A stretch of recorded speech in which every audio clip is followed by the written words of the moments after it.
Hello friends, not able to spin a pen? No problem, just learn these amazing tricks with a rubber band.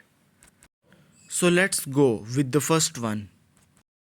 Attach the pen to the rubber band as in the video. We are going to do the sonic now with the rubber band. Just rotate the pen around your finger.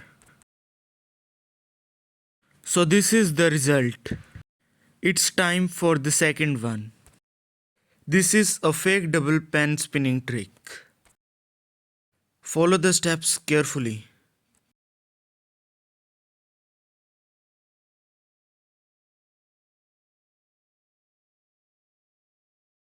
It's so easy to do it with the rubber band. So the last one is the thumb around trick with the rubber band. It is the most famous trick but not so easy to learn. But it is easy with a rubber band.